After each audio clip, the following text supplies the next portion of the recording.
down here. So can you hear me all right in the back, Sophie? You good? Okay. We'll use our theater voices.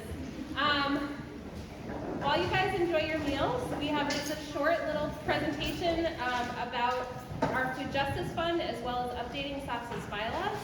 So we're just going to chat with you a little bit about those things. Here to present with me about those are Kiana Williams from the Community Foundation and Bailey Costa-Lopes from SOFSA's Advisory Board, who both have deep experience in participatory grant making and budgeting processes. And so we're really excited to talk to you about this new initiative that we are launching today at this lunch. So, all right. Good afternoon, everybody. How are y'all doing? Are you feeling nice and full like I am and you just want to go to a quiet room and take a little nap? Yeah, that food was really good. I know there was a lot of different caterers, so I'm so grateful to all the different folks that pulled this off today. So as Maura already spoke about, we're excited to talk about a participatory grant making initiative that SOFSA is going to launch. We're going to talk to you a little bit about the design, talk to you a little bit about the process, and how you can get involved with that. Firstly, I want to mention first the core mission of SOFSA is dedicated to aligning resources across the network with all of its partners. And when we say resources, we're not only talking about money, we're talking about people, we're talking about the capital, we're talking about the equipment, we're talking about all the things it takes to make a just food system. And I just want to also make note that when we talk about food justice, we can't not talk about that and talk about land and housing and all the other things that are intertwined with that. So I know we're in this space as food justice, but be mindful of those other things, especially what some of our panelists were talking about, like Jaquel Lasson earlier. Make sure that we're looking at all those connections and doing our part to advocate for that. SOFSA's commitment as an organization is to dedicate 15% of their funding towards leveraging and investing in under-resourced partners who are part of this network. And as part of that, their goal is to give over $50K in support to those partners. And there's some partners here in this room like Fawn, Brady Market, other folks that are doing a lot of grassroots work to bring healthy food to our communities. Thirdly, in the spring, SOFSA had a Plant a Seed fundraiser, and as part of this fundraiser, they were able to raise about $4K in funding. And the hope is that they will raise more. But they got a match from the Onondaga County Agricultural Council, so they were able to get up to $6K in funds. And what the SOFSA Advisory Board wants to do with that is to allocate 75% of that towards this participatory grant making project. They were also able to leverage a grant up to $20K with the New York Health Foundation, and so collectively it's about what, $26K that's a part of the Food Justice Fund that groups will be able to apply for. And with that, we are launching that today, and Amelia and Maura are going to talk to you a little bit more about that. With participatory grant making, it's quite an elaborate, organic, democratic process, because we look to the proximate leaders and the people who are living everyday, day-to-day issues to give us the solutions and be at the helm of how we're going to roll this out. So what that would mean is being involved with the design process. It could also mean that you are also reviewing applications and deciding, you're a power broker, deciding which of these organizations should be receiving this funding. And can we go to the next slide? Right. So when we're talking about proximate leaders, we want to center those folks in this process. And we've done a lot of listening sessions around transportation, listening sessions and exchanges with local leaders around the food justice space. And basically, we want to hear what you all are saying, what you're seeing, what you're experiencing, who you're working with, and bring all of that lived experience to the table. So there's a survey you're going to fill out today, and your responses are going to help guide this participatory grant making process. So we're hoping that we'll get a lot of you to put your input there in that survey piece. And then finally, you will have a vote. So whether you're part of the Leadership Council or not, you are still able to be part of that voting process. So I led a participatory budgeting, the city's participatory budgeting project through the Community Foundation. It was a citywide, it wasn't the city government, but it was a citywide process. And with that, we had no idea what was gonna happen with that. It was an organic process. There were points in that process that were painful sometimes, but we listened to our residents and they helped guide the process, and then they had the ultimate vote on who should receive $150K to increase lead prevention. And so we're gonna learn from a process, and so be patient with that process. There may be some bumps in the road because this is participatory grant making and it involves the voices of everybody. And you can just go to that next slide. And so what the Leadership Council will entail, and some of you may decide that you want to be on this, is to determine the funding priorities, make decisions about the projects that will be funded, that's part of the design, designing an accessible application, which means you really have to go through a couple of different iterations in that process, making sure the language is right, seeing it from the grantee's perspective, which is not always easy to do. Assist with publicizing and getting this opportunity out to the community, and then reviewing those proposals. So we're asking the question, how do we be more effective power brokers in this process and center our residents and center our people who are most impacted by those decisions within the process? And so I'm going to hand it over to Amelia and let her talk.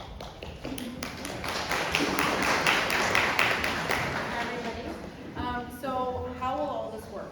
As Kiana and Nora already mentioned, the process starts today, officially. The info sessions, louder? Oh, listen, if you really want it louder, be ready, okay.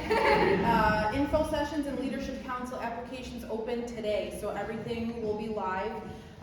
They're due approximately 2 weeks from today on November 13th for the leader applications.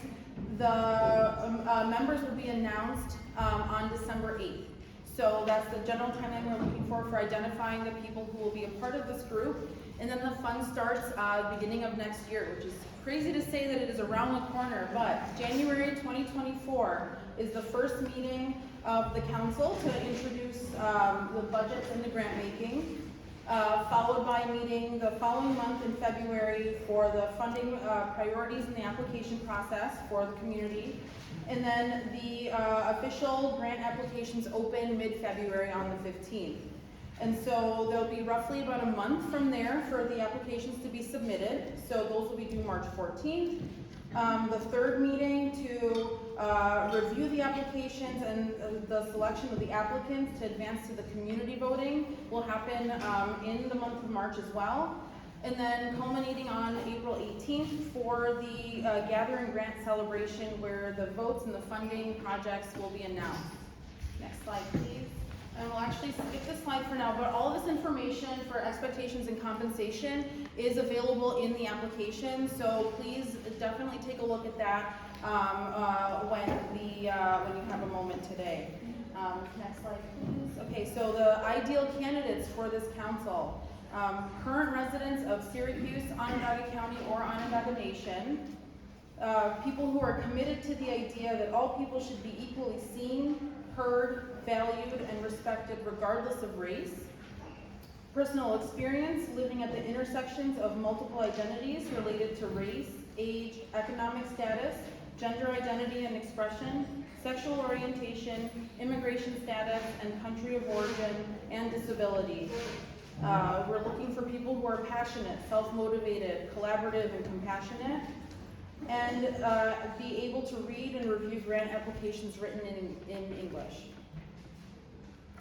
So again, if you are interested in potentially applying for a grant through this fund, you're still eligible to apply for the Food Justice Leadership Council. So participating in it does not exclude you at all from being able to access the funds and create your own projects. The only stipulation around that is that if you are a member of the council and want to submit a project for consideration, you'll just be asked to recuse yourself from decisions relating to any application that might be a conflict of interest. But otherwise, it is open to everybody, and we really want to try to get as many voices at the table from the council level to the project creation as we possibly can, to really just celebrate the diversity in thought and community that we have here. So I'm going to turn it over to Maura. All right, and apologies that the slide didn't have the information, but I did pull it up, so I can share it with you. So what we're expecting of our Leadership Council members is to attend those 3 meetings. They'll be held on Thursday evenings in January, February, and March, as well as to attend the Gather and Grant celebration on April 18th.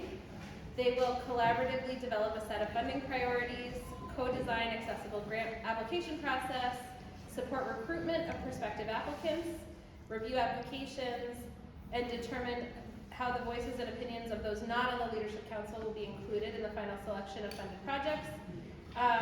And then they will receive $599 as compensation for their time, $125 for each month, and $99 at the conclusion. So that is the details of that. And the application questions, so the applications are open now, and I'll show you the link in just a second. It's going to be a short application. You can complete it either on paper or online. The questions are which neighborhoods and other parts of Onondaga County do you have a strong connection with, your home zip code and contact information, some optional questions about your demographic and life experiences, and then just 2 open-ended questions about why you're interested in serving on this leadership body, and the talents, expertise, and skills you hope to bring to the council. Next slide. We also have application support available thanks to our wonderful Food Justice Fund intern, Marguerite. So Marguerite is going to be here throughout the rest of the afternoon. She'll be set up at the registration table if anybody wants to sit with her and do their application. She has paper applications. She also has self-addressed stamped envelopes, so you can take one to go with you today if you prefer to fill one out online, or you have a neighbor or a friend you want to share the application with. Please take and share with others. Marguerite will also be offering office hours to support folks to complete their applications in SOFSA's office, both this coming Wednesday and the following Wednesday, both from 10 to 1. Yeah, I think that's everything. This is the next slide. Has a QR code, which is also in the back of your program. So if you forget it, if you forget to take a picture of this or whatever, it is in the back of your program from today, that half sheet document. And we're happy to answer any questions you might have, and we'd love for you to consider applying and also sharing this opportunity with others. Questions? We just ran through a lot of information. I'll be shocked if there are no questions. Brittany, you got something? Nothing? Really? How many of you are interested? Yeah. How many of you would it? All right. Awesome. Okay. Yes. Like timeline, recording requirements, any of that associated with it? Of the fund? Yeah. Or of the Leadership Council? No, the fund itself, yeah. So, it is really exciting. The New York Health Foundation is not giving us any real requirements about how, so we can make these grants to individuals, to businesses, to 501c3 nonprofits. So the Leadership Council will have a really big role in determining sort of what that all looks like, what are the requirements. That will come from the Leadership Council itself, and likewise with any reporting requirements. I think we'd love to see photos, but beyond that, I think the barrier should be pretty low, but that'll be up to the Leadership Council to ultimately decide. But in terms of what our funders are asking for from us, nothing. It's what we're asking for from one another. Other questions? Okay. Hearing none, we're going to move on. Is there a question? No, I just have something I'd like to say before we wrap up. Okay, yes. So there is still time to contribute to the fund. If you'd like to make a donation, you can scan this code here. There's also a code in the lobby on your way out. Next slide, please. So you should have received an email about this as well.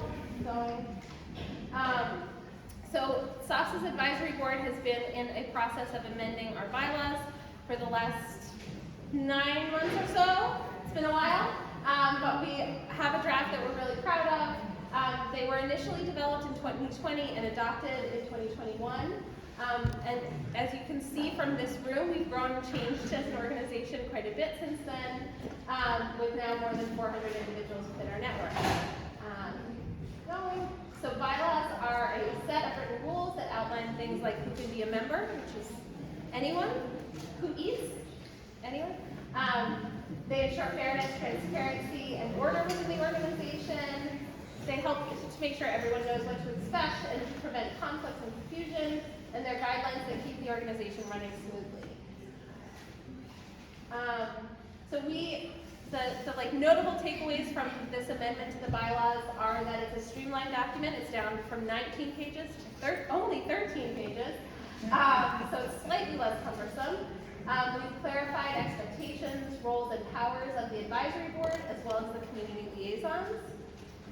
We've updated to reflect a team-based approach for the advisory board's role in governance of the organization, and we've maintained our commitments to our original mission statement as well as guiding principles outlined in the sections entitled Spirit of Solidarity and Equity and Justice Statement.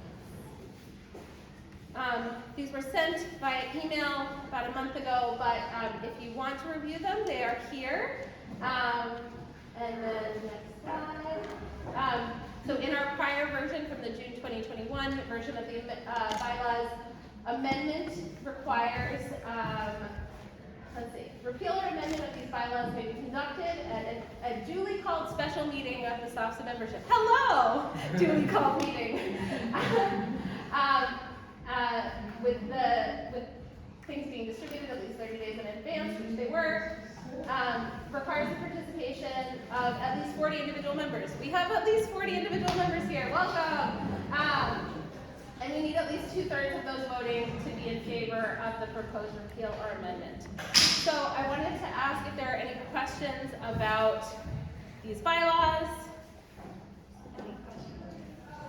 What they do? Anyone from the advisory board want to share anything else about process or content? Yeah, Brittany, go ahead.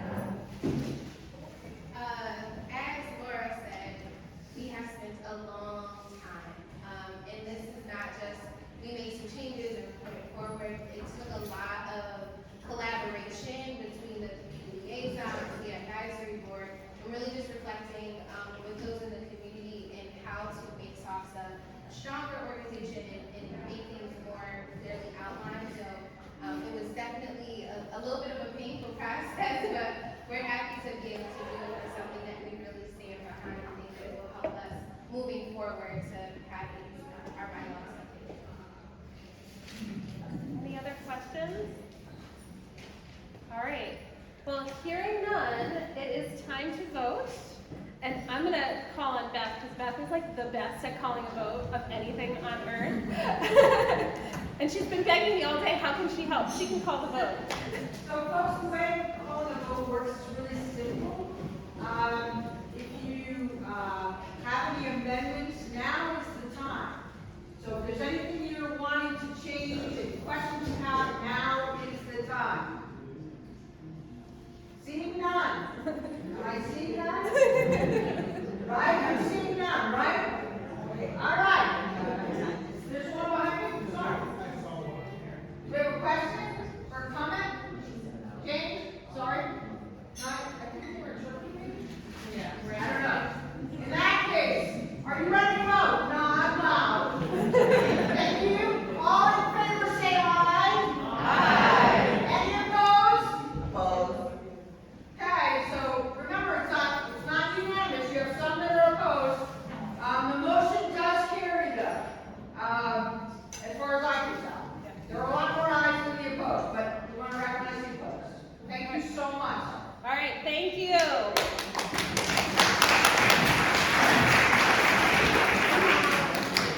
I think Avalon has one other housekeeping thing. I have a couple of others. Let's see. Okay. So as we think about SOFSA's mission, we have two guiding goals. When we think about how to achieve our mission.